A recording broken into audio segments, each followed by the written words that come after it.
En estas elecciones que se eligieron alcaldes, gobernadores, a los nuevos concejales, a los nuevos diputados para los próximos 4 años, también se medía por primera vez la capacidad que tenía el primer proyecto de izquierda que llega al poder para conquistar las bases de la pirámide de la política local, que es donde se edifica un proyecto político, porque es a punta de miembros de JALES, de las juntas administradoras locales, de los concejales, de los alcaldes, de los representantes a la Cámara y en el Senado, así como de los gobernadores que se elijan, cómo se va construyendo un proyecto político duradero a través de un partido, porque así funciona la política en democracia,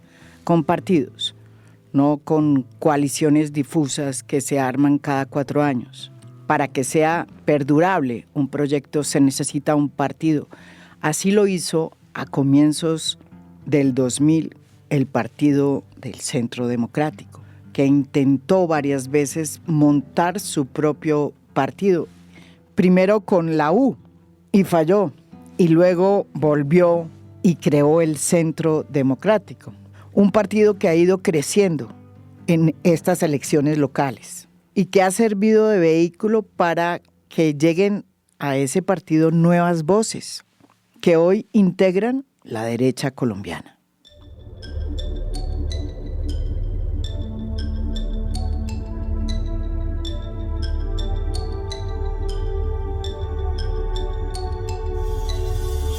Para entender cómo es que se vota en las elecciones regionales en Colombia, hay que remitirnos a lo que siempre ha sucedido cuando se llevan a cabo las elecciones locales, 1 año después de que se elige un presidente. Así funciona el sistema electoral en Colombia. Y si nos remitimos a las elecciones regionales, a los resultados obtenidos en el 2019, hace 4 años, 1 año después de que Iván Duque llegó a ser presidente con una abrumadora minoría en representación del Partido del Centro Democrático, pues vamos a entender muchas cosas. El partido que obtuvo la mayor votación no fue el Centro Democrático, a pesar de que tenía el presidente en el poder. Fue el Partido Conservador. El Centro Democrático tampoco estuvo en el segundo puesto, porque ese puesto lo copó el partido de la U. Pero aún más, tampoco estuvo de tercero, porque el tercer partido en votación hace 4 años fue Cambio Radical. Y el Partido del Centro Democrático solo ocupó el 4.º lugar. Muy pegadito, pero muy pegadito de la gran revelación de esas elecciones que fue el Partido de la Alianza Verde. Muchos interpretaron en esa ocasión que estas elecciones locales habían sido un batacazo para el gobierno de Iván Duque y para el regreso del Centro Democrático al poder. En realidad, lo que sucedió es que una vez más se demostró que Colombia vota muy distinto para presidente en las elecciones presidenciales y al Congreso, y muy distinto cuando se trata de las elecciones locales, de elegir al alcalde, al gobernador, al concejal del pueblo, de la ciudad de uno. En esas elecciones, como ya lo hemos dicho acá, ni siquiera aparecía el pacto histórico, porque lo que había era una coalición que llegó a estas elecciones con el nombre de Colombia Humana, que solo se convirtió en partido 2 años después, en el 2021. En las elecciones del 2014, Colombia Humana realizó un acuerdo programático con el partido Alianza Verde, que era otro proyecto político muy interesante que surgía de centro-izquierda, y bajo esa coalición postuló a varios candidatos al Congreso, quedando elegidos como representantes de esa nueva coalición a la Cámara Inti Esprilla y Angélica Lozano. En las elecciones regionales del 2015, ese movimiento, el de la Colombia Humana, presentó su propio candidato, Holman Morris. Y resultó un candidato muy votado, pero fue superado por Enrique Peñalosa, quien terminó siendo el alcalde de Bogotá en esa ocasión. En el 2018, Gustavo Petro decide probar por segunda vez una nueva candidatura presidencial. Y de nuevo, como sucedió anteriormente, lo hace en representación de un movimiento, no de un partido. En esas elecciones, Gustavo Petro pasa a segunda vuelta y pierde los comicios contra Iván Duque, que se alza con una victoria en representación del partido de derecha en Colombia, que es el Centro Democrático. El proyecto de izquierda de Gustavo Petro tendría que esperar por lo menos 2 años más para que el Consejo Nacional Electoral le otorgara finalmente la personería jurídica a Colombia Humana y se convirtiera en partido. Un hecho muy importante porque es la primera vez que un proyecto de izquierda que viene del M-19, que es liderado por Gustavo Petro, tiene un partido.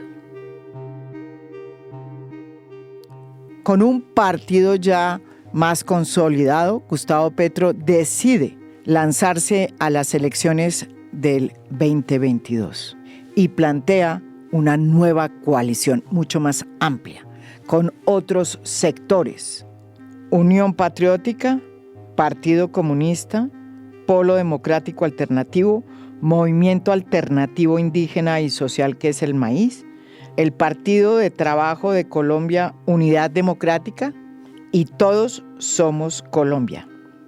El Pacto Histórico, por primera vez, participa en elecciones legislativas en ese año del 2022, 3 meses antes de que se hagan las elecciones presidenciales, y obtiene la votación más alta del Congreso, con cerca de 2.3 millones de votos, y cambia radicalmente la composición del Congreso colombiano, que por primera vez ve irrumpir una bancada de izquierda que desordenó todas las fichas.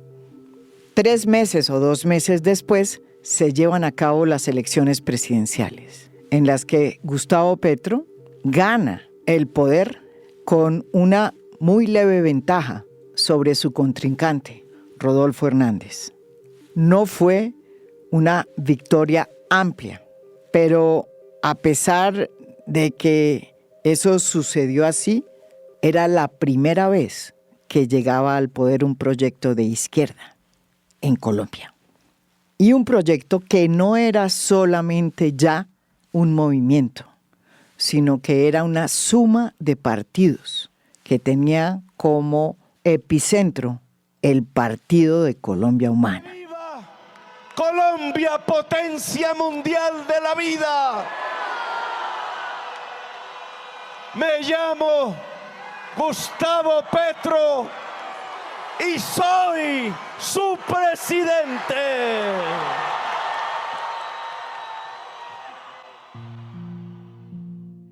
Un año después de este triunfo y de muchos errores, desde luego, que ha cometido el gobierno del presidente Gustavo Petro, también de varios aciertos que no se pueden negar, se llevan a cabo las elecciones regionales. Y el resultado es agridulce para este proyecto de izquierda. Yo no diría que es una derrota ni un plebiscito que ya marca el destino fatal que puede tener la izquierda en Colombia, como muchos analistas han planteado, pero sí es un punto de inflexión que debería ser analizado con mucha autocrítica por parte de la izquierda que está en el poder.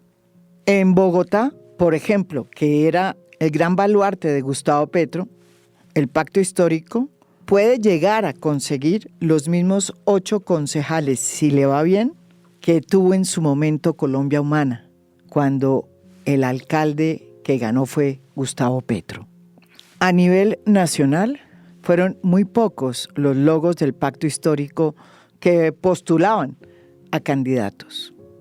Hubo realmente dos: el candidato en Nariño y en el Amazonas. Y aunque es cierto que avanzó en el número de miembros de las JALES elegidos, de concejales y de diputados departamentales, su avance también, hay que decirlo, fue marginal.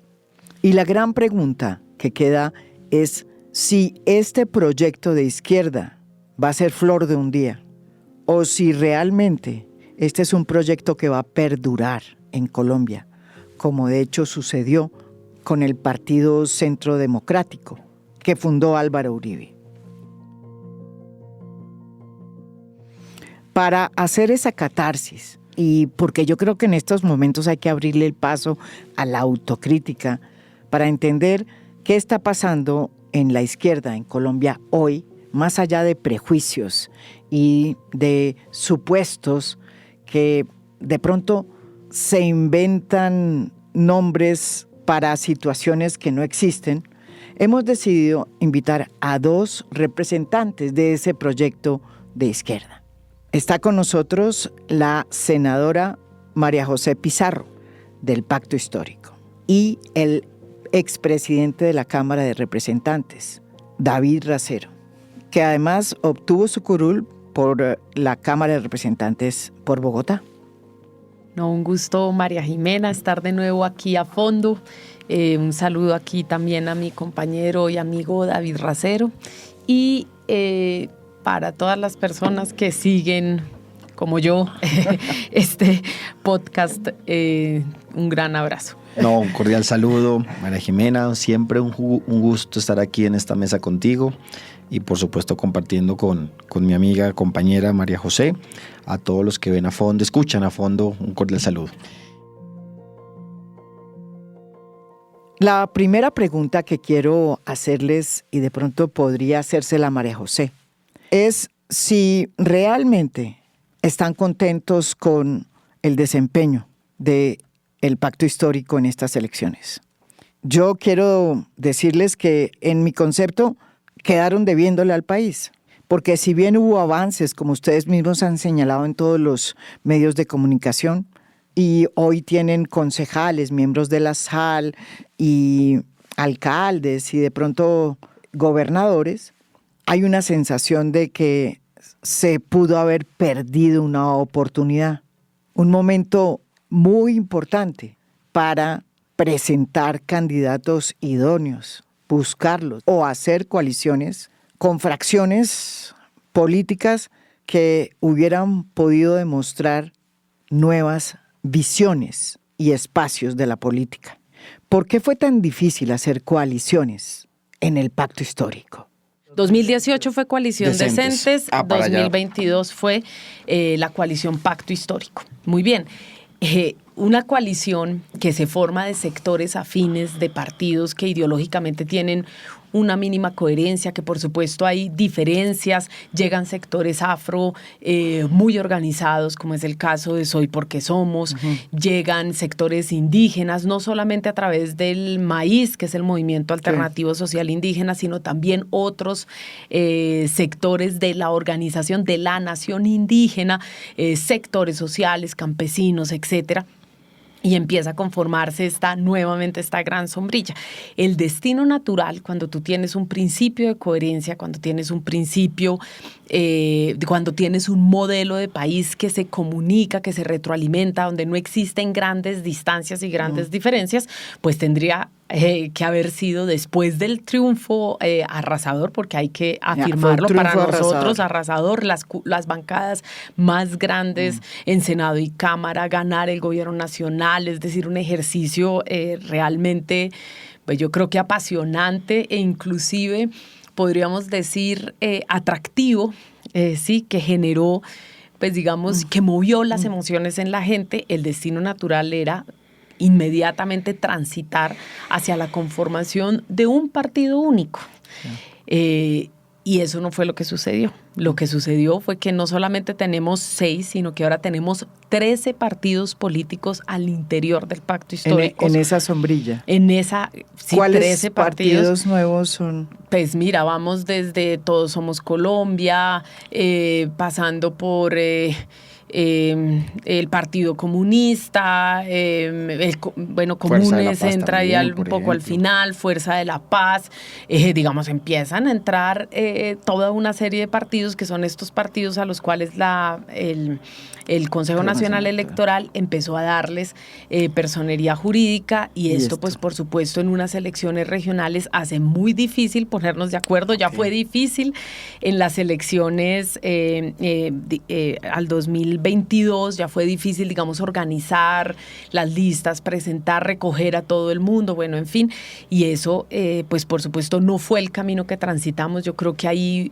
hay una falta de grandeza de los liderazgos y además de entender el momento político en el que estábamos, de los liderazgos, digamos, de la conducción política del pacto histórico, donde están las presidencias de los partidos políticos. Nosotros insistimos además de manera reiterada en eso, pero pues por supuesto no somos presidentes de un partido y por lo tanto nuestra voz en términos políticos es importante, pero en el momento de tomar las decisiones hay varios que no estamos en ese espacio.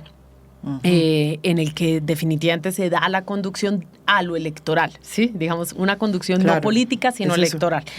Entonces, creo que ahí hay una falla inmensa, porque empieza a darse un proceso de dispersión y por eso se da lo que tú estabas comentando, de que hay algunas candidaturas con el logo pacto histórico, pero de resto lo que teníamos era coaliciones de partidos del pacto histórico, pero no en los que obligatoriamente estaban todos. Maíz se fue por un lado, Fuerza de la Paz también sacó candidaturas propias por su lado, y eso nos impidió crecer a lo que debió haber sido. ¿Por qué? Porque nosotros no llegamos al poder la izquierda sola. Nosotros llegamos y ganamos, no al poder, como diría el mismo Gustavo Petro en una entrevista contigo, sino llegamos al gobierno precisamente en un ejercicio amplio, es decir, la izquierda sale de sí misma, la izquierda va más allá de sí misma y llega pues precisamente a esas elecciones. Y ganamos porque éramos distintas vertientes, distintos sectores políticos y sociales en un gran proceso de unidad. Y entonces, al no habernos consolidado nosotros, tampoco avanzamos en candidaturas de coalición que tal vez tenían grandes posibilidades de ganar y que incluso ganaron. Por eso hablamos de más, digamos, de más gobernaciones de las 2 que tiene el pacto histórico. Por eso, por ejemplo, el ejercicio que se hace en Chocó es muy importante. Por eso la gobernación del Cauca. Por eso gobernaciones, por ejemplo, como inclusive la de Zorro, César Ortiz Zorro, que fue compañero nuestro a la Cámara en Casanare. Es decir, son sectores con los que existe diálogo e inclusive afinidades.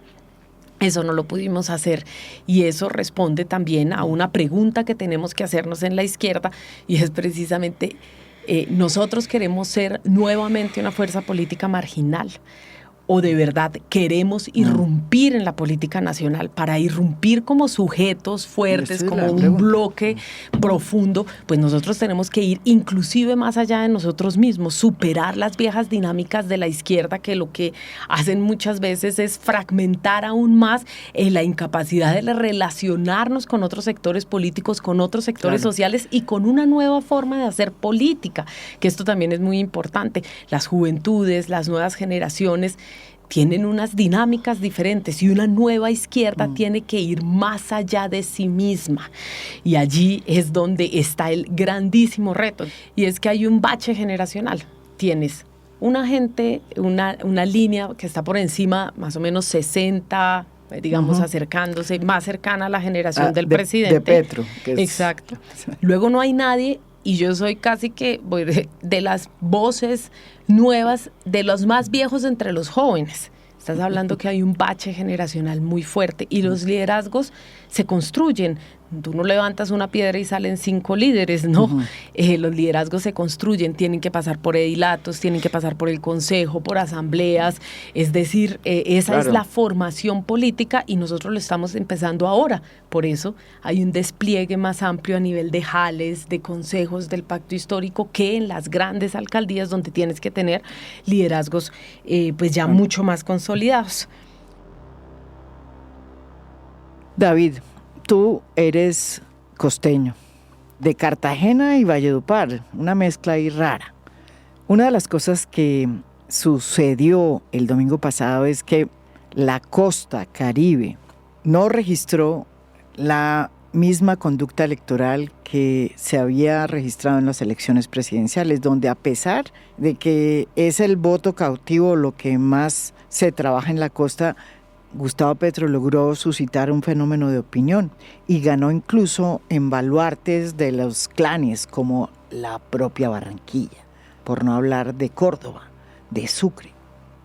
¿Qué fue lo que pasó en la costa, donde el pacto histórico ni siquiera apareció en Córdoba, en Sucre, y los candidatos que presuntamente estaban ungidos por Gustavo Petro fueron los que terminaron derrotados?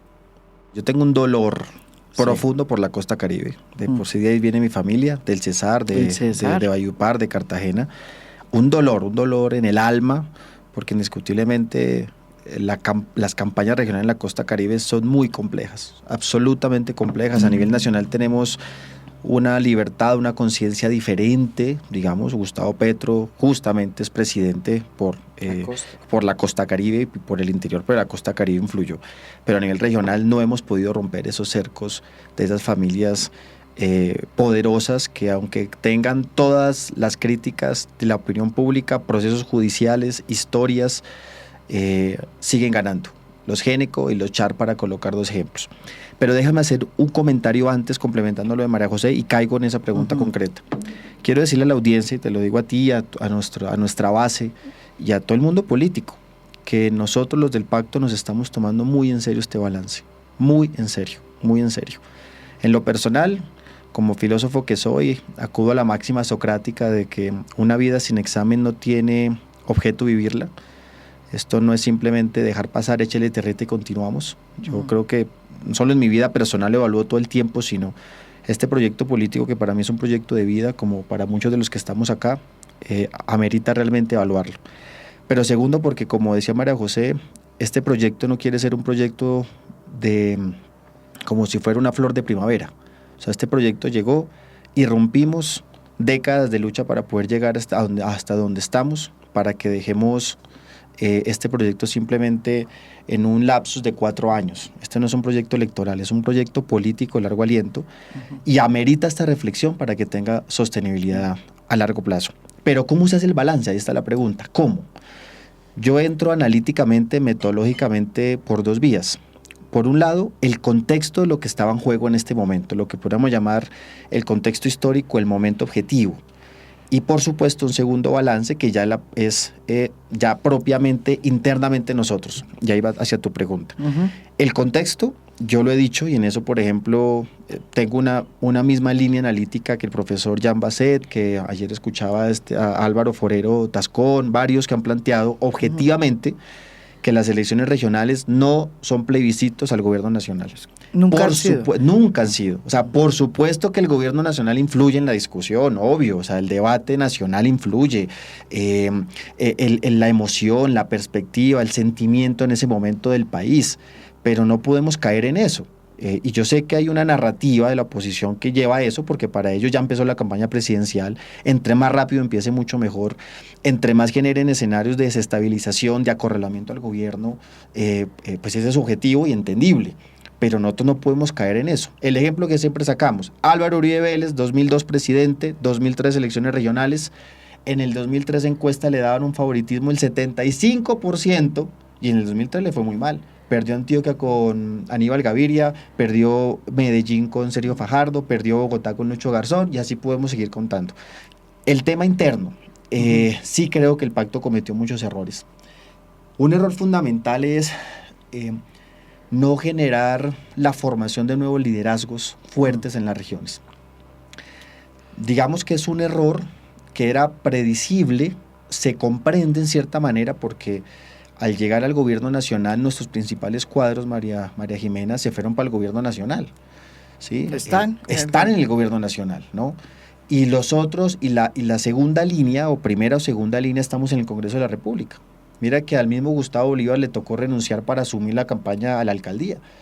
Tanto así que en ese debate... Cosa que se lo cobraron. Se cobraron. Mira que y hay una infidencia, no solamente en la discusión o en el diálogo para la renuncia de Bolívar se colocó el nombre sobre la mesa de María José, hasta mi propio nombre, diciendo, bueno, alguno de ustedes tendrá que renunciar. Mira cómo estábamos en ese momento.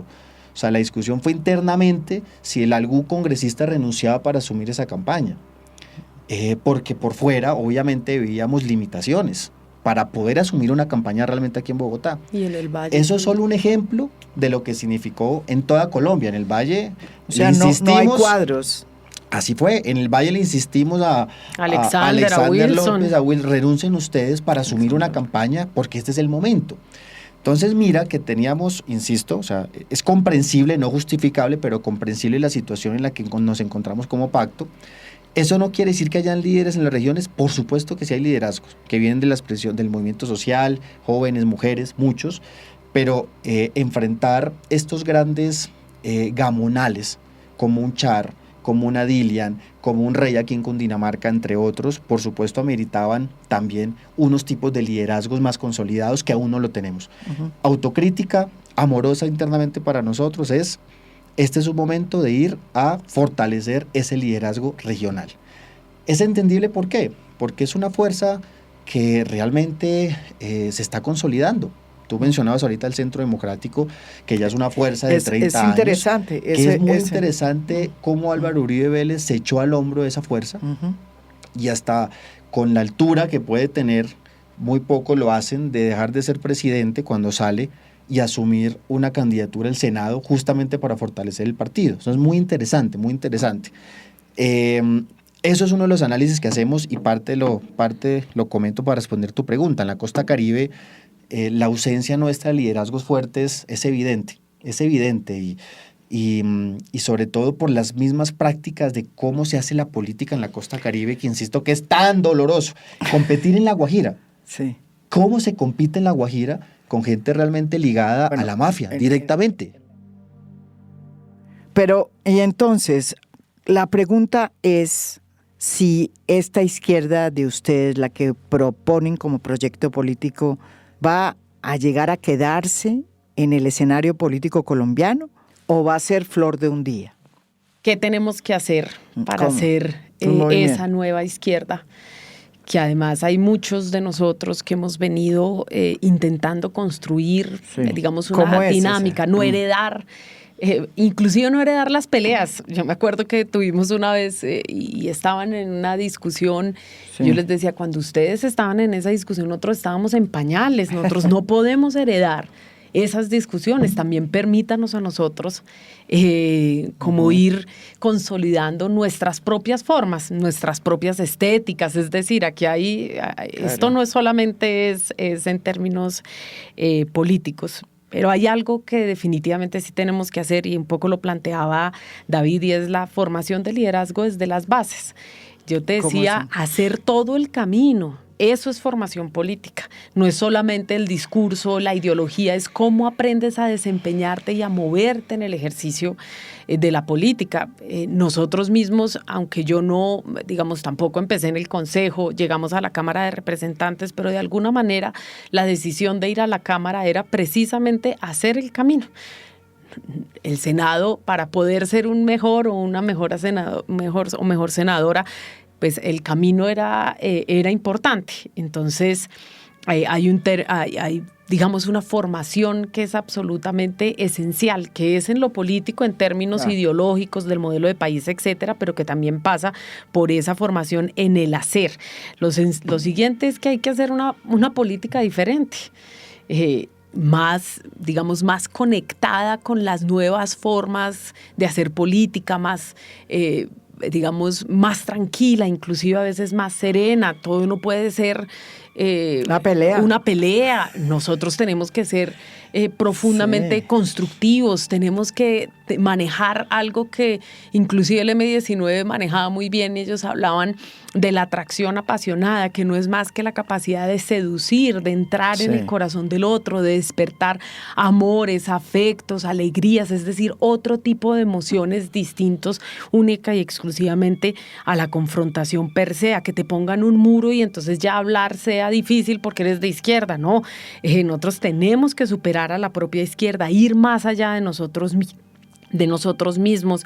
Yo creo que una izquierda renovada tiene que tener capacidad de diálogo con otros sectores políticos. Es imposible que el único... Pero María, o sea, una de las cosas que uno ve aquí es que se perdió en estas elecciones esa capacidad. Que yo piense que siempre la tenía incluso cuando ganó Gustavo Petro. Pues yo Pero creo que... la campaña que se hizo a través del Twitter era una campaña imposible para poder tender puentes. Pues hubo gente nueva, por ejemplo, yo destacaría alguna gente muy buena, por ejemplo, en Popayán llega una generación nueva, en Medellín inclusive, que jamás en la vida habíamos tenido un concejal. Hoy tenemos un concejal y es una persona joven que se recorre los territorios, en fin, que responde a esas nuevas dinámicas. Yo creo que también la vieja izquierda se ancló en la dirección y los jóvenes se aburrieron y se han ido. Sí, y eso es algo que nosotros hemos venido alertando desde el 2018, lo dijimos, y nos pusimos a la tarea de recorrer este país, de mantener un lugar para esa nueva política, y por eso digo, pasa hasta por la estética. Nos vestimos diferente, hablamos distinto, tenemos una forma diferente de comunicarnos, y si es así con nosotros, pues imagínate lo que sucede hoy con quienes tienen 20, 25, 22 años, que por supuesto tienen que sentirse atraídos, no expulsados, no inmersos en una forma. Esas dos formas de hacer política tienen que poder coexistir. Quienes están más arraigados a la estructura, digamos, más tradicional de la izquierda y a las formas más tradicionales de la izquierda, con esas nuevas formas de hacer política, de expresarse y de habitar la política. En términos artísticos, musicales inclusive, o sea, es ir mucho más allá de esa vieja forma. Lo tercero que tendríamos que hacer es tener capacidad de diálogo con otros sectores políticos. Eso no se puede romper jamás. ¿Por qué? Porque en algún punto vamos a tener que encontrarnos, coincidir, y eso fue el gran éxito en el 2022. Sin esa capacidad de diálogo, de convocar, de atraer, pues habría sido también bastante difícil. No habríamos podido llegar como nos sucedió en el 2018. Entonces, el pacto histórico tenía, por la forma, por lo que hizo en las elecciones, la capacidad de atraer y ese gran capital que habíamos construido entre todas y entre todos se fue diluyendo, y es como tendríamos que ver. Entonces, ¿quién se queda con el pacto histórico? ¿La vieja izquierda o esta visión mucho más amplia de la política? Pues bueno, yo sí creo. Y si no, habrá que crear algo absolutamente otro nuevo, novedoso. No más, pero, porque estamos con Colombia Humana. Esa es la pregunta. Yo lo que creo es que hay que formar un partido único donde quepamos todos con nuestras tendencias, con nuestras formas de hacer. Sí, claro. El pacto histórico aún no es partido, es la coalición todavía, pero fragmentada por partidos chiquitos. Hay que transitar. ¿Qué significa? Eso es una apuesta que no es fácil. Es una discusión. No es fácil para la izquierda dejar de superar sus feudos pequeños. Y eso es por eso la autocrítica que hacemos, y este es el espacio para poderlo hacer, porque, insisto, nos decimos las cosas de frente para poder crecer. Jean Basset, que es un gran analista de lo que sucede en los eventos electorales en Colombia, ha dicho que a la izquierda especialmente le ha costado trabajo meterse en estas elecciones locales porque pues se enfrenta con estructuras políticas que tienen inmensa cantidad de dinero para invertir en la compra de votos y que tienen una maquinaria electoral con la cual es muy difícil competir. ¿Eso es cierto o es una explicación que no tiene fundamento? Yo quería solo decir, y además con la capacidad de enfrentar lo que sucedió aquí, y es que en mi criterio la Colombia Nostra, como decías tú en tu programa, compraron la retención del poder. La inversión económica en las campañas es astronómica. ¿cómo una fuerza política que no mete esas cantidades de dinero puede enfrentar una campaña de 10.000 millones de pesos, de 4.000 millones, inclusive de 1.000 millones de pesos? Sí, es que por un lado hacen esto, en segundo lugar se meten en estas coaliciones. A la alcaldía habían, digamos, candidaturas a la alcaldía que atraían hasta 25 partidos políticos, y además de eso estamos hablando de que tenemos 20 veces más coaliciones que en 2015. 20 veces más coaliciones que en 2015. Sí, eso fue lo que se presentó, camuflados digamos, comprando la imagen del progresismo, de la independencia, de la autonomía. Los mismos caciques y varones electorales y clanes políticos se meten con colores nuevos, eslogans nuevos, en campañas supuestamente más frescas, pero en realidad lo que hay detrás es la maquinaria y el poder de siempre. Así que y además ponen toda la carne en la parrilla, ponen a todos sus candidatos presidenciables, a Dilian Francisca Toro, a Federico Gutiérrez, a Alex Char, o sea, ponen toda la carne en la parrilla, a Rey, en fin, y frente a eso, pues... Solo está Petro y sus trinos. Es que ese es el problema. Ahí voy yo a la pregunta. Indudablemente Gustavo Petro es el líder de este nuevo proyecto que no tiene nombre, que debería tener nombre y debería tener un partido para que perdure. Pero además de eso, la pregunta es, ¿no será que también es muy difícil, como Gustavo Petro ha montado este proyecto político, que es demasiado concentrado en él? Y es difícil, ha sido difícil hasta para ustedes que creen en el proyecto y para mucha gente que votó, lograr que eso se convierta realmente en un proyecto político de nueva izquierda, independientemente del mentor, que indudablemente es Gustavo Petro. Ese es el gran reto. Digamos, para un presidente, cualquier presidente, ha de ser muy difícil gobernar y hacer partido. De por sí el partido ya no debería ser su competencia, o canta o silba, ¿sí? Y ella creo que tiene la responsabilidad de gobernar este país para que se meta en ese tema del partido, en las minucias, lo que es consolidar un partido. Y ahí está el reto del pacto histórico. O el pacto histórico en verdad se propone ser un proyecto de largo aliento, más allá de la figura de Gustavo Petro, que es obviamente el líder ahorita, el referente, el que unificó a todos, el que irrumpió en la política, el que empujó la historia para llegar a la presidencia, o este proyecto se acaba en el 2026. Hace 4 años la Alianza Verde fue como la gran noticia, ¿no? Era un partido nuevo que lograba captar un voto de centro izquierda, nuevas formas de hacer política. Colombia de manera muy chiquita.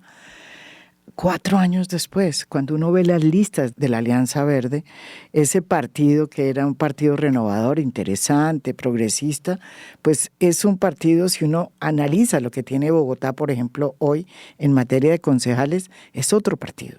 Es decir, ellos le entregaron las llaves a la política tradicional y se volvieron un partido como Cambio Radical, la U, Partido Conservador, el Partido Liberal.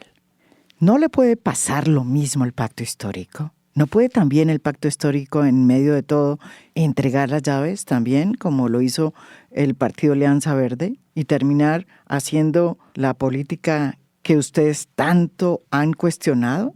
Pues yo tengo ahí, mira, yo creo que tristemente es un partido que se ha ido convirtiendo en estos partidos de reciclaje, voy a decirlo, en los que cabe todo.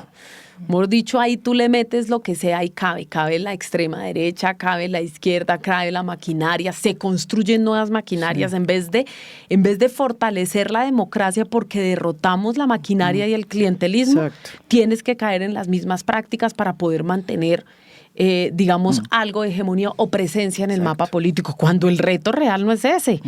El reto real no es volverte en lo que has cuestionado y en lo que buscas realmente derrotar. Ese, pues definitivamente, si no, ahí sí ya perdiste, en mi criterio, claudicas, ¿sí? Y vas al fracaso. El reto real... Y ahí es donde voy precisamente a los retos que nosotros... Claudicas por lo de Claudia. Exacto, claudicas. Sí, que claudicaron en el sentido, en ambos sentidos de la palabra. Es, por un lado, nosotros tenemos que recoger nuestra historia política. ¿Qué es lo que nosotros hemos hecho y cómo hemos contribuido en este país? Eso lo sabemos hasta cierta generación, nosotros que somos la generación bisagra, pero las nuevas generaciones no sé si son tan conscientes de la lucha titánica que hicieron también esos viejos. Entonces, cuando uno dice hay que superar, no es para pegarle una patada, sino para reconocer su aporte y su lucha. Lo que tuvieron que hacer fue resistencia ante la vida, fue sobrevivir a un exterminio. Eso hay que reconocerlo, eso hay que agradecerlo, hay que darles su lugar. Esto tampoco es un desprecio, no, bajo ninguna circunstancia. En segundo lugar, coger la posta y así continuar es. Nosotros. Eso es ser la trata. generación bisagra, Eso es lo que realmente. ¿Cómo pasas esas luchas por tu cuerpo, por tu historia, por tu tiempo y se lo entregas a las nuevas generaciones? Todo lo que han hecho y nosotros continuamos. Uno tiene una lucha con memoria. Lo siguiente es nuestro legado. ¿Cuál va a ser nuestro legado después de este gobierno y cuál ha sido nuestro legado? ¿Qué es lo que recibimos? ¿De dónde partimos? ¿Cuál es nuestro partidor? De eso tenemos que tener conciencia. En tercer lugar, ¿cuál es nuestra apuesta política? El modelo de país, el pensamiento progresista colombiano, que es distinto a las apuestas de otros progresismos del continente incluso. ¿Qué es lo que nosotros estamos proponiendo en términos diferenciales, identitarios, que responde a nuestra propia identidad nacional? Hay que construir eso tenemos que saberlo recoger. Y eso, pues digamos, te lleva hacia un proyecto de transformación, que no es el inmediato, que no es la coyuntura del gobierno, que no somos flor de un día, que no somos un suspiro, que somos un proyecto de transformación. Entonces tenemos una mirada de largo aliento, es dejar la miopía en la política, ponerse las gafas, mirar de una manera mucho más amplia y distinta, estar a la altura de las circunstancias. Yo quiero un comentario, sí. Es que voy a entrar en aguas turbulentas. A ver, la política a veces se trata de caminar sobre contradicciones, ¿sí? Tú es entendible, puede comprenderse a veces que en la lógica política, con vocación de poder, tú entres en diálogo con proyectos, con personas con liderazgos no necesariamente afines a tu ideario político ideológico. Nosotros lo hicimos en el Pacto Histórico en la campaña del año pasado y lo asumimos. El tema es con qué condiciones tú entras en la mesa a dialogar y si es transparente o no hacia el público, hacia el país. Nosotros nos criticaron mucho todo el tiempo lo de Benedetti y Roy, ¿te acuerdas? Y todavía lo siguen haciendo. Y ayer nos criticó Benedetti. Las proporciones, porque una cosa es Benedetti y otra cosa Roy, pero obviamente los meten en una bolsa. Creo que ahí lo transparente fue haberle dicho al país dos cosas. Primero, el problema no es sentarse a dialogar con gente con la que antes no dialogábamos. El problema sería si al momento de dialogar con ellos nos olvidásemos de dónde venimos y para dónde vamos. Y en ese momento, cuando nos sentamos con el presidente Gustavo Petro, candidato se sienta con ellos, él no negoció su ideario político, su brújula ética, sus puestos. De ahí la pelea de Benedetti, que sale bravo porque Petro no le dio lo que él creía que tenía que darle. Es decir, no se negocia nada que vaya en contra de nuestros ideales y nuestros principios. ¿Sí? No olvidamos de dónde venimos. Pero segundo, fue de frente al país, porque hay algunos políticos que, voy a decirlo claramente, que se las dan independientes, de limpios, de pulcros. ¿Cómo quiénes? Yo creo que como Galán. Galán hizo muchas negociaciones que hoy que Bogotá no sabe. Y te lo digo con un ejemplo concreto. ¿Cuál? Mira las votaciones de Molano y del General. General avalado por Cambio Radical y Molano, supuestamente el Centro Democrático. Molano saca creo que 60.000 votos y el General 30.000. ¿Dónde se fue toda esa votación? Cambio Radical saca más o menos 300.000 votos, Centro Democrático creció. No, es evidente que la derecha votó por Carlos Fernando. Entonces, ¿y eso cómo fue? Y eso fue un voto de opinión limpio, seguramente mucho, porque es que eso es Bogotá, que es bonita, y Bogotá cambia y es libre y tiene sus formas de expresarse. Pero dice que hubo un acuerdo político. Claro, mira los concejales. Es que el Centro Democrático saca 7 concejales, más de 300 y pico mil de votos. ¿Dónde está esa votación? Entonces, ¿cómo así? ¿Los concejales se fueron a regalar, entre comillas, a Galán? ¿O los de Cambio Radical? Cambio Radical, ¿dónde está? Batieron 4, que les fue mal a Cambio Radical. Cambio Radical tenía 4 concejales y ahorita quedó con 1. Con 1. Y ese es el mensaje para Vargas Lleras, que está cantando victoria, ¿cierto? 4 concejales y quedó con 1. Pero aún así, esa lista donde estaba Cambio Radical saca alrededor de más de 300.000 votos y el general saca apenas 32.000. Más o menos un poquito por debajo de Robledo, que también esa es otra discusión. Entonces, ¿cómo se hacen esos diálogos? Ahí es donde digo que la política es compleja en ese sentido y creo que uno tiene que ser sincero ante la gente. Yo creo que la gente, María Jimena, puede comprender que uno se equivoca. Nadie es infalible. Uh-huh. Yo que soy cristiano, católico, creo que lo único que no se equivoca es Dios, siempre hay un plan divino, uh-huh. Pero entre humanos todos nos equivocamos, pero la gente que no perdona, la incoherencia, la gente no acepta la incoherencia, uh-huh. Y nosotros nos podemos equivocar, pero nunca vendiendo nuestros principios o en contra de la gente. ¿Qué le pasa al verde o al neoliberalismo, ese centro que están ufanándose como los grandes victoriosos? Es una victoria falsa. Porque los que ganaron en esas listas no es propiamente el centro ideológico, que puede tener muchas diferencias con otros y que yo valoro porque a mí me gusta el debate y la discusión de ideas, sino los que ganan ahí son maquinarias electorales. La Colombia no son gente que se vende al mejor postor, que poco a poco se está tomando ese partido. Y eso sí es un debilitamiento de la democracia, porque necesitamos es justamente partidos con visiones ideológicas fuertes más allá de que piensen diferente a uno. Entonces esa victoria que la están cantando y están celebrando, yo los invito comedidamente a que la revisen, porque se les puede devolver, ¿sí? Se les puede devolver. El Partido Verde de 12 concejales llegó a 8 en este momento, perdió 4 curules, eso hay que dimensionarlo. Los independientes, ¿cierto? Los más autónomos. Por ejemplo, mira, en el neoliberalismo, de los 8 concejales, un concejal es el hermano de una exconcejal de Díaz, de la concejal Díaz. Otro es aquí yo tengo otro, es el hijo de Severo Correa. ¿Te acuerdas de Severo Correa? Severo Correa, concejal del partido de la U, puso a su hijo candidato a la Cámara, se quemó, se llama Ricardo Andrés Correa, hoy es concejal del neoliberalismo, reencauchó a un pequeño cacique bogotano que se llama Severo Correa. Hay que decir las cosas por su nombre. Entonces hay que tener cuidado con eso. Juan Manuel Díaz es el hermano de las concejal Díaz, también de partido tradicional. No se deje meter un gol, digamos. Porque además viene de la política tradicional. Es que mira, yo creo que aquí hay 3 asuntos de fondo, digamos, como para ya no dejarle a los sectores políticos, sino creo que es ya una reflexión un poco más ciudadana. Lo primero, yo creo que hacia allí tenemos que avanzar. Nosotros no podemos seguir con una práctica de acuerdos que se dan en los corrillos, de acuerdos que se dan en reuniones cerradas. Es más, se pueden dar los acuerdos en las reuniones cerradas, pero los acuerdos deben ser públicos. Eso permite muchísima más transparencia. Eso permite que no estemos con la sospecha siempre de que hay cosas truculentas detrás. Los acuerdos se hacen, se construyen, por supuesto, en privado, pero una vez los acuerdos están, los acuerdos tienen que ir sobre la mesa y la gente tiene que saber que si el partido de la U, por ejemplo, o conservador o cualquier otro, apoya la reforma a la salud, es en qué se dio el gobierno y en qué se dieron ellos. Esos son acuerdos sobre la mesa y yo creo que ese, digamos, tiene que ser un poco más en una lógica parlamentaria como sucede en otros países. Nosotros sí tenemos que hacer una nueva reforma política. ¿Por qué? Porque los acuerdos que construyeron hace 30 años, para la política de hace 30 años, nosotros no nos sentimos cómodos en esos acuerdos políticos. Muchos de nosotros estamos secuestrados en nuestros partidos políticos sin poder ni siquiera pertenecer a la fuerza política que históricamente hemos ayudado a construir.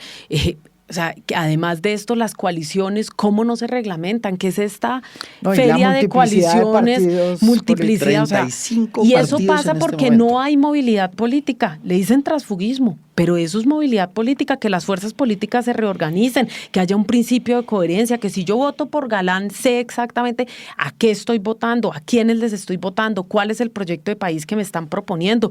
Eso es formación política. Uno de los grandes desafíos que tiene este nuevo proyecto de izquierda que está en el gobierno no es solamente que gane elecciones, sino que gobierne. Y mucha gente está diciendo que uno de los problemas que tiene este proyecto es que es muy bueno diseñando y planteando las ideas, pero no es bueno ejecutando, gobernando. ¿qué nos pueden decir de esta experiencia? Ustedes vienen de hacer oposición y en oposición estuvieron muy bien rankeados, pero a la hora de hacer gobierno la cosa ha sido distinta. El país no estaba acostumbrado a este estilo de liderazgo e inclusive no estaba acostumbrada a que haya a la gente que hoy está en los ministerios. ¿Sí? Primero, en las universidades públicas, yo creo que eso ha sido un gran incentivo porque por primera vez hay ministros y ministras que vienen de las universidades públicas. Quiere decir que cualquier joven hoy puede decir, oye, entonces sí podía yo ser ministro. Sí, efectivamente se podía. Y pongo ahí un ejemplo de un amigo nuestro, Andrés Camacho, que es el ministro de Minas y Energía, que viene de la Universidad Distrital, que es una persona joven. Y bueno, ha bajado y yo creo que ha podido construir ha podido reconducir nuevamente, digamos, mucho mejor que el anterior un ministerio allí. Entonces yo creo que tenemos gente buena y gente muy formada y gente con enormes capacidades, pero nunca se les había dado la oportunidad. Veremos al final de sus gestiones a ver cómo van, pero ahí podríamos ver a Susana Muhammad, porque tampoco nos vamos a quedar solo con los que son cercanos, a Daniel Rojas al frente de la SAE, que está haciendo un trabajo impresionante. Ahorita vienen algunos alcaldes que alcanzaron a formarse en la gestión. Lo digo, Felipe Harman. Bueno, viene gente que tiene... Viene Felipe Harman de Villavicencio. Ojalá. Para nosotros, yo sí pienso que es una persona que ha construido un liderazgo allí muy importante y que es gente nueva, tiene 34 años. Villavicencio. Tiene 34 años, entonces es gente nueva con capacidad que tuvo una experiencia en gestión que puede ser muy valiosa en este momento.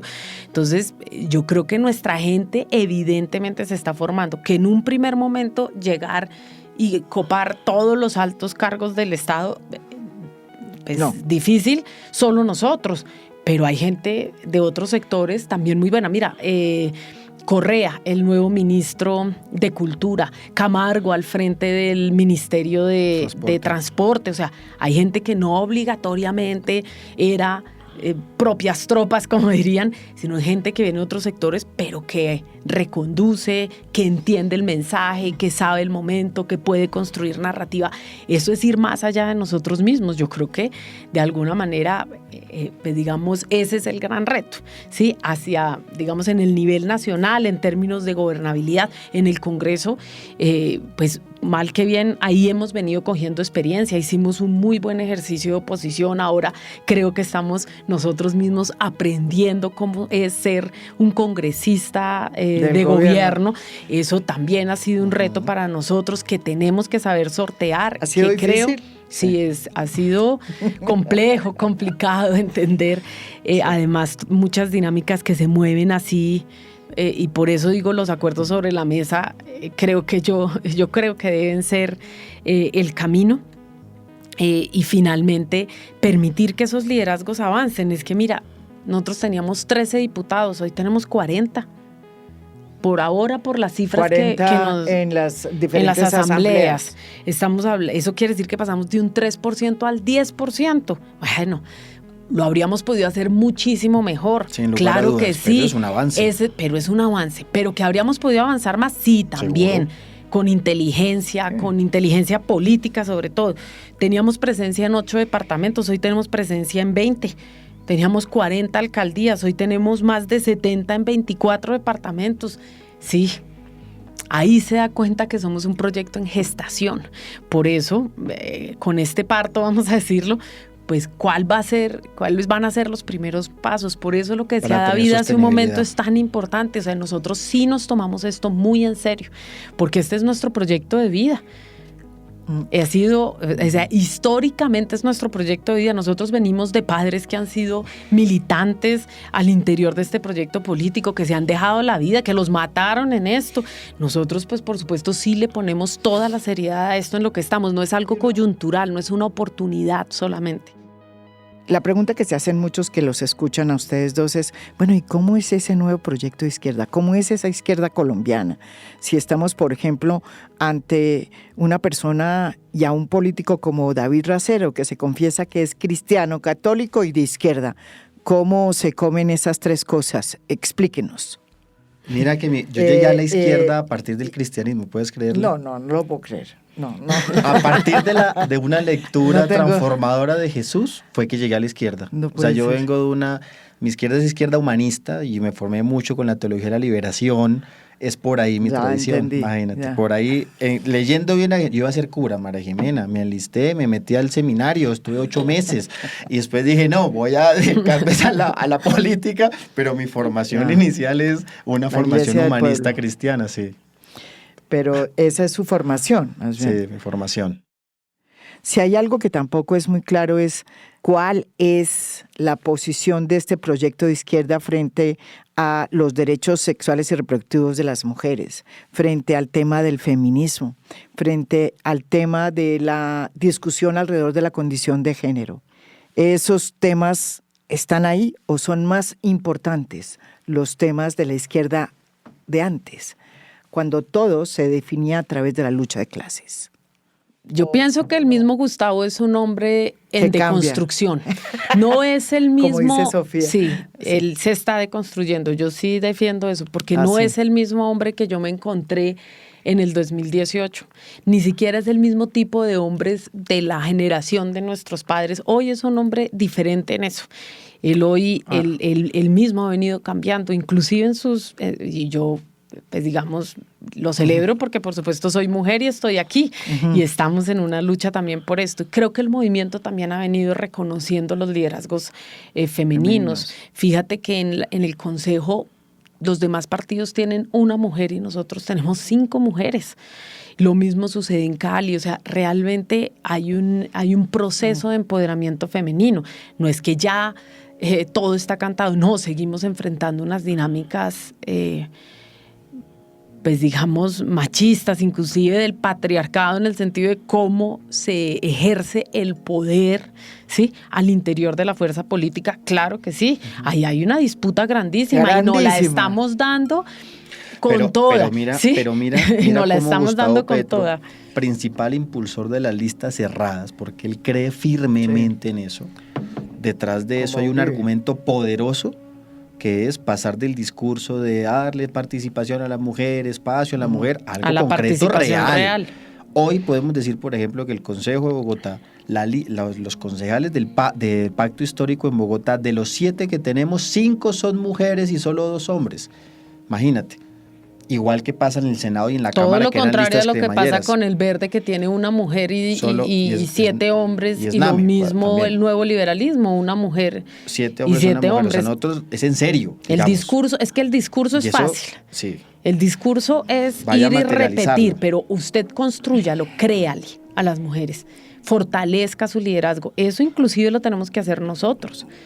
Y que Y no es Nosotros fácil tenemos porque que eso es hacerlo. una discusión interna. Claro, Imagínate y haber una- colocado entre las 7 una- primeros 5 mujeres, eso es duro. una- un comentario del tema de gobierno, lo tengo en la bueno. punta de la lengua para complementar, es que gobernar siempre es hacer gobierno siempre está en medio de una gran tensión Sí. entre fuerzas, no sé, centrípetas que van a intentar que las cosas continúen como están. Y obviamente un impulso siempre de gran transformación. Sí. Gobiernos como el nuestro que no son revolucionarios. ¿Sí? Nuestro gobierno no es revolucionario. Nuestro gobierno es reformista, que es diferente. Eso en la tradición de izquierda tiene una gran discusión. ¿sí? Sí, Y yo me que acuerdo eso que el es. presidente Gustavo Petro, antes de ser posicionado el 7 de agosto, si te acuerdas, Majo, en la reunión de bancada que tuvimos, él dijo, nuestro gobierno es reformista. Vamos a hacer grandes reformas. Y es en lo que estamos. Diferente un proceso revolucionario, que podemos después hablar de eso porque, digamos, una discusión teórico-política de nuestra tradición interesante. No, pero es Y una eso aclaración muy importante. Es muy importante, ¿por qué? Porque cuando tú hablas de reformas, tú tienes presente muchos elementos. Por ejemplo, la necesidad del diálogo nacional. Por ejemplo, el diálogo nacional que plantea el presidente, que es genuino en él, es genuino.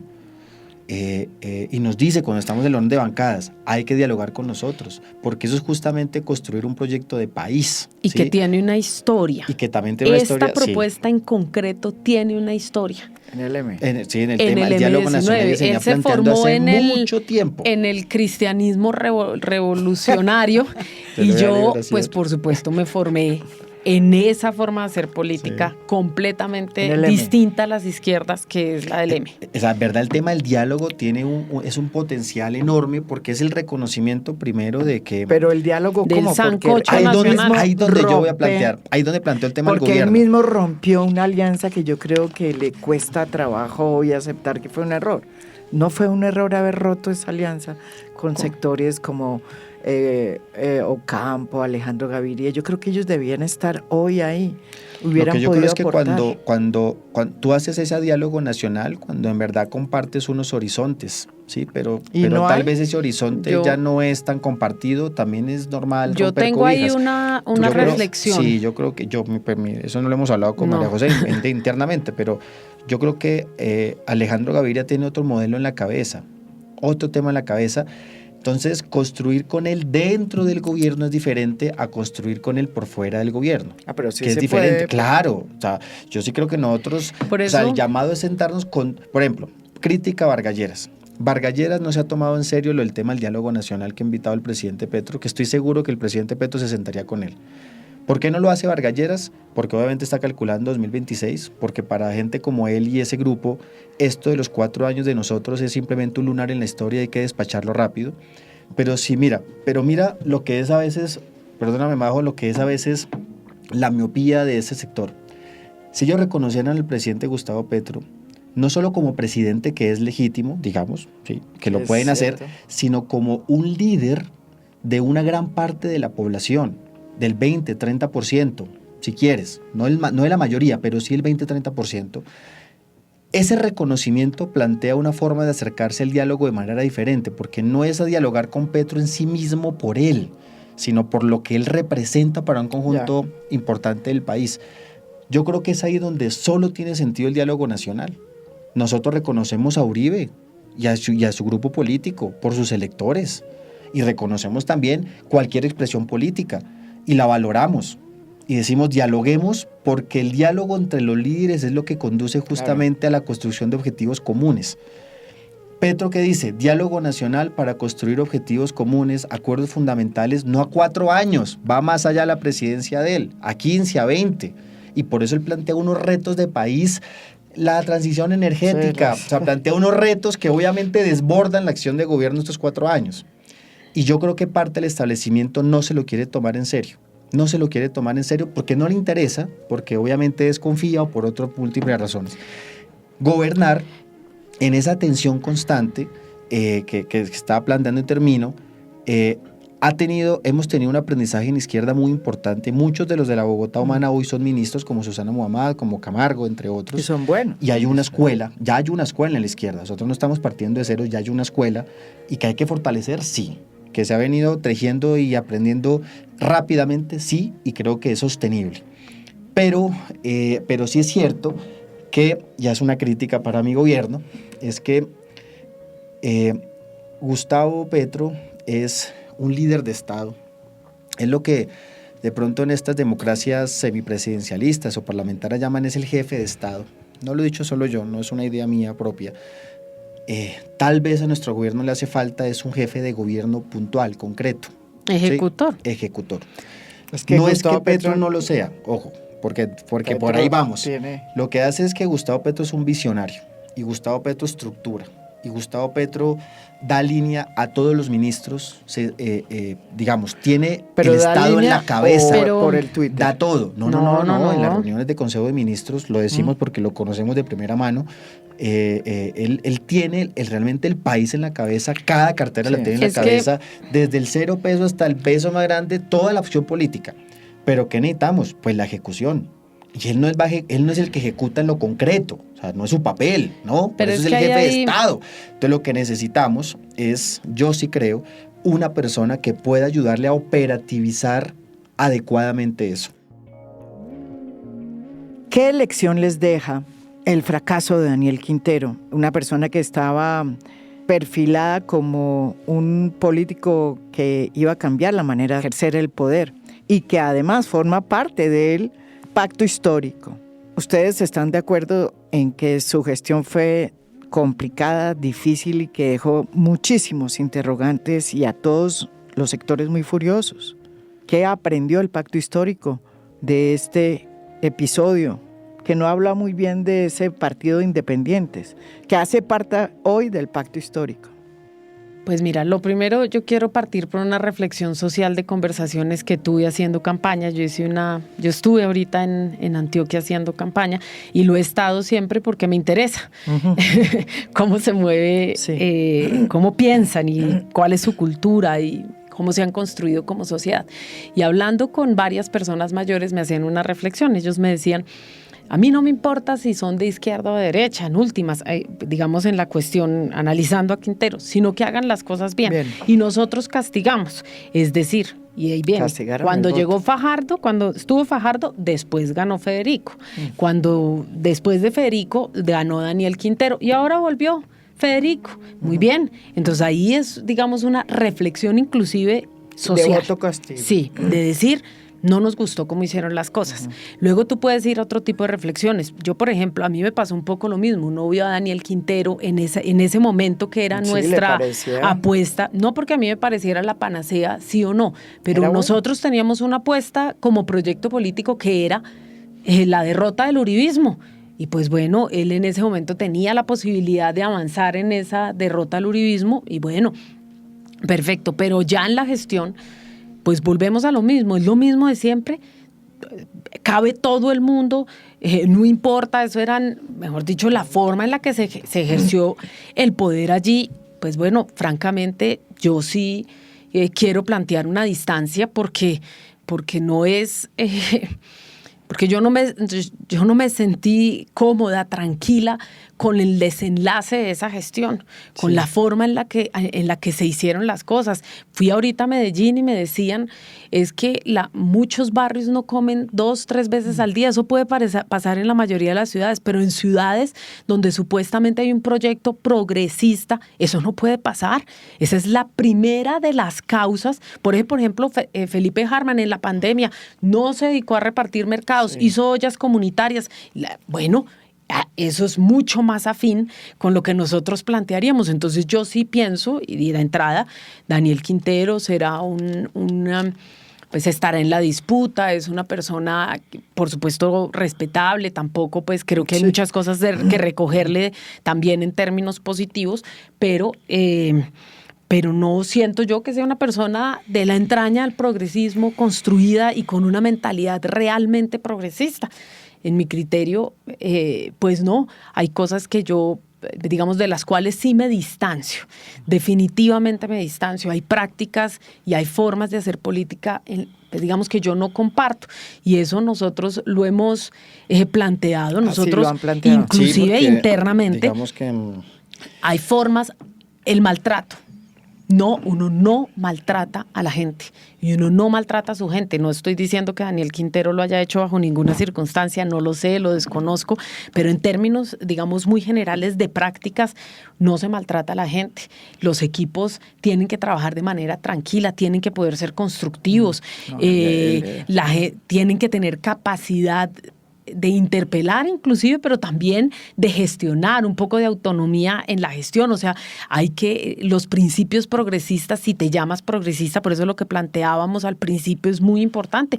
Uno puede hacer alianzas con otros sectores políticos, los acuerdos deben estar sobre la mesa de cara al país, pero los principios no se negocian. Así es. No se negocian, porque si no, entonces tú te estás convirtiendo en más de lo mismo.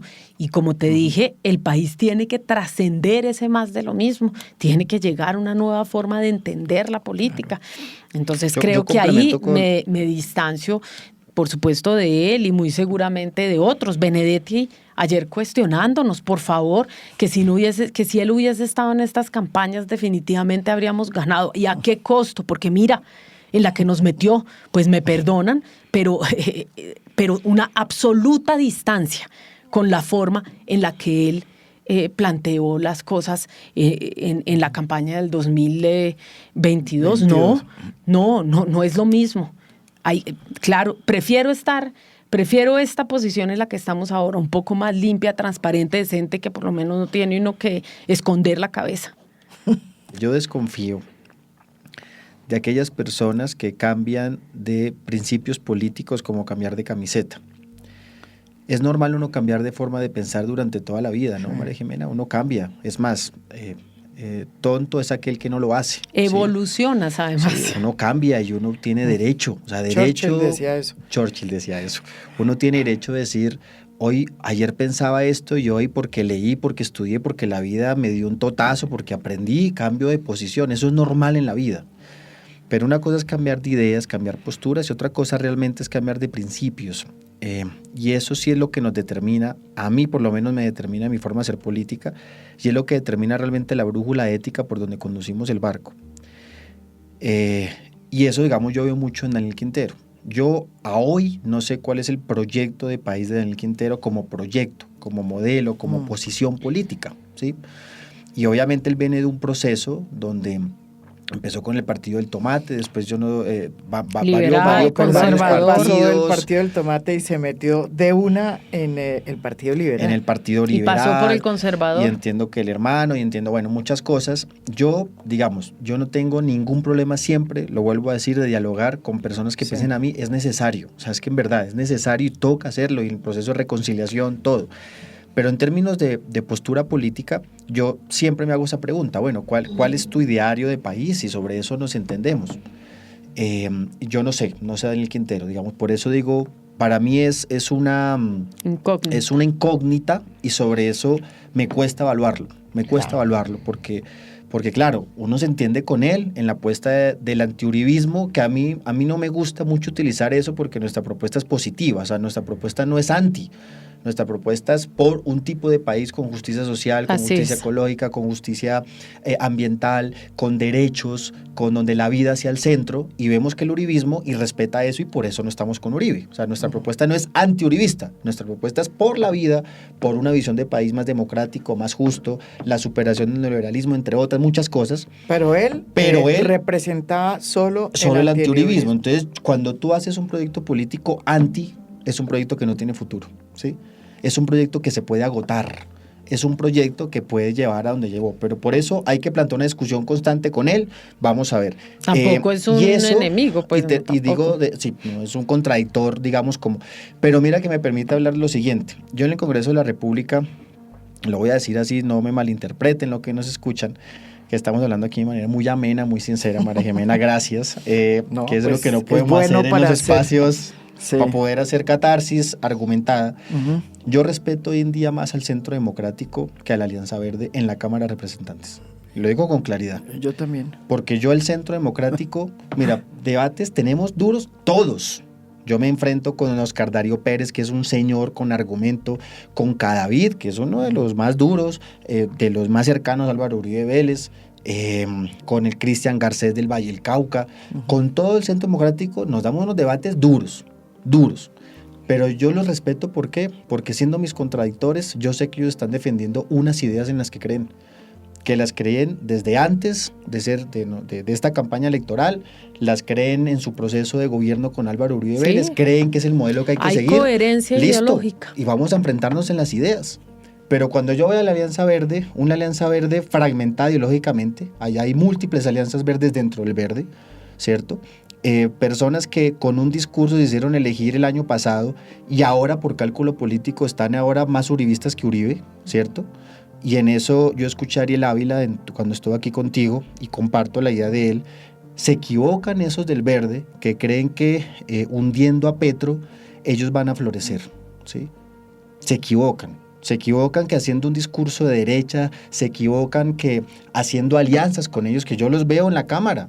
Y en el Senado ellos hacen también alianza, los vemos. se reúnen, se Mira encuentran, J.P. Hernández. pasan proposiciones juntos, o sea, es una... están juntos políticamente, con el afán de destruir a este gobierno del presidente Petro. Insisto, todas las discusiones... Sin contenido y sin fondo, por además. supuesto, discutamos, pero se equivocan si creen que ellos van a sobresalir destruyendo a este gobierno. Se equivocan. ¿Ustedes creen que sobre eso Claudia López va a montar su candidatura presidencial? Sobre eso está montado. Ella va a salir el 1 de enero a destruir a este gobierno nacional. Y bueno, yo siempre dudé que ella fuera de centroizquierda, porque, digamos, ella lo decía desde antes, pero bueno, ya entraremos al debate, pero yo sí creo que esa Alianza Verde no lo está haciendo bien y está siendo deshonesta con su electorado y con la gente que creyeron que ellos eran alternativos, y hoy dudo mucho si ese apelativo realmente los puede representar. Lo único que tenemos claro es que nosotros no somos sus iguales. Y no vamos a ser sus iguales. Y la lucha nuestra es por superar el sectarismo. Definitivamente tenemos que superarlo, pero también por no adoptar prácticas que definitivamente son ajenas y contra las que nosotros hemos, de verdad, inclusive en términos personales, en términos individuales, podríamos decir, nunca permitir, digamos, que nos permeen ese tipo de prácticas, inclusive estando en un lugar tan difícil como es el Congreso de la República. Digamos, uno dice, ser diferente, ¿qué significa? Que cuando llegamos a los espacios de poder no vamos a repetir lo mismo que criticábamos. Y un poco el logro que va a ser el 2026 es que la gente va a decir, ya tuvimos un primer gobierno de izquierda, ¿no? Ya haremos el balance en el 2026. Ya lo haremos cuando este gobierno esté ejecutando al 100%, cuando el Plan Nacional de Desarrollo se haya apropiado realmente en el país, pero lo que sí es cierto es que el país ya le va a quitar el miedo a un gobierno de izquierda. Eso es una victoria sorprendente, en un país donde nos metieron tanto en la cabeza que nos íbamos a volver como Venezuela, como Cuba todo el tiempo, ¿cierto? No, mira. ¿Nos vamos a volver como Venezuela, como Cuba? Nada, de lejos, ¿sí? Y solo en eso la gente va a decir, los más de extrema, ¿no? Los de derecha, los otros, ¿no? Obviamente no la gente el país ya más ganó, pensante. El país decir, ya ganó María Jimena en eso. El balance va a ser diferente, o sea, yo estoy completamente seguro. Eso es lo más importante, es muy bueno para la democracia y yo creo que con autocrítica, y les agradezco estar sentada aquí, con esa autocrítica, con esa capacidad de análisis, la gente que los escucha, yo creo que no los conocía así. Al desnudo. Al desnudo. La nueva izquierda al desnudo. La nueva izquierda al desnudo. Su catarsis, que es una catarsis muy buena, las catarsis son siempre buenas en estos momentos y yo les agradezco. A ti muchas gracias. No, a ti gracias por el a los espacio. que han tenido la paciencia de escucharnos. Esto es A Fondo. Mi nombre es María Jimena Duzán.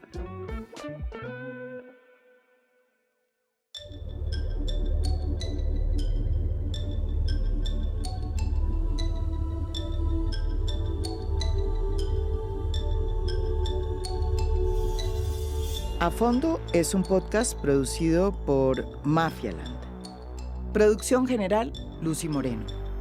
Postproducción de audio, Daniel Chávez. Música original del maestro Óscar Acevedo. Nos pueden escuchar también en mi canal de YouTube. Gracias por escuchar. Soy María Jimena Duzán.